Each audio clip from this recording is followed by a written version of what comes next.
Hey, this is Andrew McLaren, and I want to go over how I like to communicate well with parents and families with you today. So, there's a couple different parts. We'll talk about how you can do short and easy communications. I like to do email for this, and then how to respond quickly, and then how I like to use some automatic communication tools so that you don't even have to communicate using words. It's just kind of in a system that they can check. And then also talking a little bit about beyond the classroom because it's pretty hard to just do this in isolation. Okay, that's it. So a few years ago, I made it my goal to have weekly communications with parents, and I want to keep them pretty short because you don't want to spend a lot of time doing this weekly, but a few minutes a week is well worth it. So you can just kind of tell parents a little bit about the topics that are coming up, maybe the standards that you're covering if you already have them handy. Don't spend time on that if it's not handy. And then upcoming things that are coming up in the school. Schools do communicate with parents, but it's usually not weekly. And so I found that I was giving parents important information about upcoming events or field trips. This is also where you could talk about upcoming tests for your class.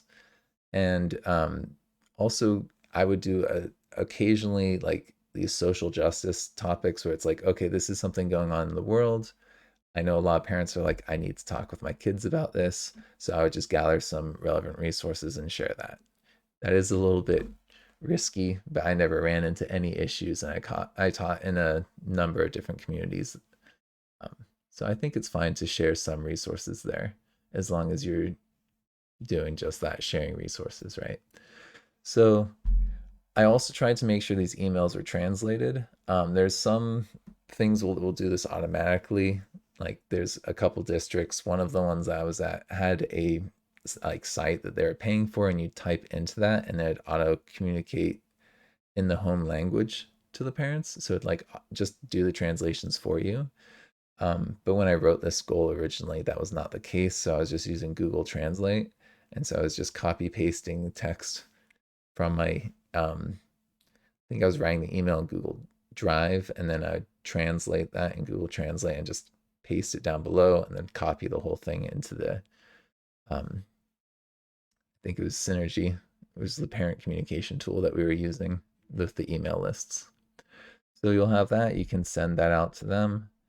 Um, if you have some sort of weekly website that already is telling parents what you're doing and what's coming up, then you don't necessarily have to do this weekly communication about those pieces. Um, just communicate digitally, right? It's really nice if you can do that. So those weekly communications, not too hard to do, right? So the fastest way to respond to parents is always email. It's you can call, but a lot of times they won't pick up, and then they have to call you and you have to pick up, and so it's a lot more time dependent about when you can actually talk to each other. And if you're like me, you want to be done when your work day is done, and most parents are like picking kids up at that time, and so it's very difficult to get a call in actually during your work time. Email's totally easy to do. You can do it during the day. You can do it very quickly. You can just send off a quick email to a parent. A lot of times I would have a behavior problem and the email would be sent before the period was over. So it's very, very quick and usually pretty brief. And then what I tried to do was I always responded within a day. Um, you need to make sure you have a clear time frame of when you're going to be answering emails. I was only doing that during business hours primarily. If it was after work, I might check it, but I also might not.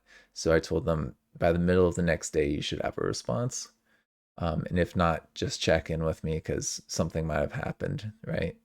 I might have forgot or something. So I almost always responded within 2 hours because I was checking at the beginning of the day, during my prep, lunch, and after school just for parent emails. Now, I wouldn't always respond like at lunch. I might see it and then be like, okay, I gotta respond to that. But those were always like my top priority. It's like, okay, there's some other thing that we need to get done for next week that can wait, but this parent needs to know right now what's going on with their kid. So you can have some quick templates, so common messages that you send out. So I've got a couple right here. So I've got like a template that I might use for if students are talking a lot, or if there's like a damaged Chromebook, you might have a generic message that you send out for those types of issues. It just makes it a lot easier. If there's certain things that you're saying a lot behavior wise to parents, have a template for it, have an email. You don't have to do the call each time, just send out that same email, right? I also did ones for like social justice issues, like trying to help our Asian American Pacific Islanders with the rise in hate crimes against them. Um, so just trying to help people be aware about some resources, what's going on with society, how to talk to their kids, that type of stuff, and how to get good resources and some district provided things as well. I really like Common Sense Media for some of that stuff.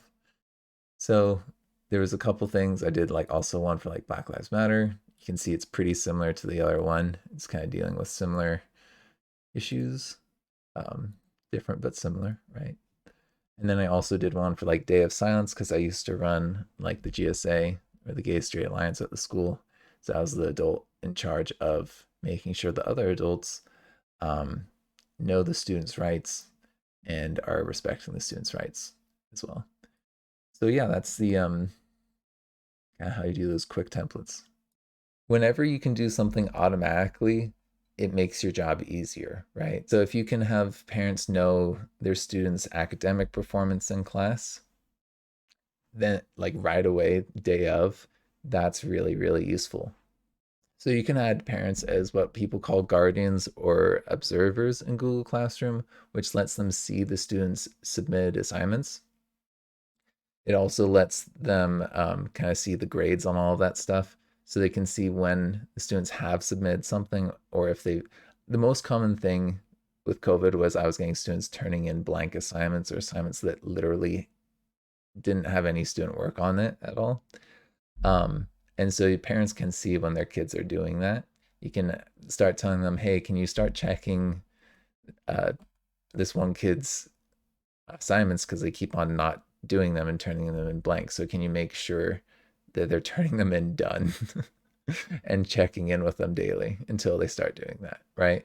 So it makes it so the parents can do those daily monitors of the student behavior instead of being like, "Hey, was Timmy doing their work today?" You could be like, "I don't know." You can check the Google Classroom. And you know, it just makes it a lot easier so that they can check it themselves. Also, keep in mind that you don't really have to grade classwork. And if you're thinking about grading for equity, that's also something that they talk about. You really should only focus on the final assessments and giving students opportunities to retake them. Um, so you don't really have to grade this classwork at all. You just need parents to be aware if the kid's turning in blank work or not. So don't spend a ton of time grading if you just want parents to know are they getting things turned in or not, because you can automatically set up systems like that. Now, not all parents have email, so that there's some equity issues with this. Um, I think that we should be planning for this in the future, everyone having some access to this because it creates such a better environment if we can have that. The last part of parent communication is going beyond the classroom. So you can't just be in the classroom, you have to be in the community and you have to be a part of the community. So if you really want parents to feel comfortable with you and be able to talk to you about issues, then you need to be coming to them. So I've seen some people where they'll go to an apartment complex where like the school will go to an apartment complex that's not at the school to like pass out information or give out flyers or to do like a little cookout or something like that to provide food for the community and maybe some opportunities for the parents to understand something better, right? Some sort of training, or maybe it's just a celebration of their culture. You might have something in the schools where you've done some projects that are related to the culture and the traditions of some of the underrepresented communities, and so you can then elevate those with the school and go out to the community to do that as opposed to making them come to you, right? Also, you want to think about Other volunteer opportunities, it could just be like Habitat for Humanity or something kind of unrelated to teaching, just so that you can have the parents know who you are, right? And then also, if you're an advocate for particular student groups, that helps a lot. So, like, I ran a GSA for a while, a Gay Straight Alliance, and that was really good for me communicating with parents and parents knowing who I was and what I was about, right? So that's a good thing to do as well to help the whole community, not just your parents, but the whole like town or city that you're in, kind of know who you are and what you're about, right? Also, keep in mind that the district and unions usually have teams specific that you can join around some of these causes and help parents and communities have more of a role in education. Like I know there's the equity committee for like Oregon and some districts have equity committees, so you can be involved in equity at the school, district, state level, right? So you can be communicating not just with your local community, but like with our national community and being involved there. Okay. All right. That's it for me. Thanks for joining me. Thank you for McLearning with me. I've got a few more offers that I'd like to let you know about. And remember, like and subscribe. For each video on YouTube, I am making an interactive version using HP5. These will be for sale on Podia. And if you click on the link in the video, you should be able to go directly to that product. I also have 2 demos I'm going to be linking so you can kind of see what these products look like. So I would recommend checking out those demos. I also offer one-on-one remote tutoring through Wyzant. Please use the links that I have linked below. That way I can get 100% of the hourly rate as opposed to 75. Each video also has a link for my Patreon, and you can join at the $3 level to get some resources I use for tutoring or to support the channel. And I also have a $5 raffle level, which you could either get some free online tutoring or 5 interactive lessons for free. You choose which ones. And then I also have my Teachers Pay Teachers, which has some old lessons that I made from when I used to be a teacher. I may be adding to that. Thank you for spending your time with me. I hope that you learned something.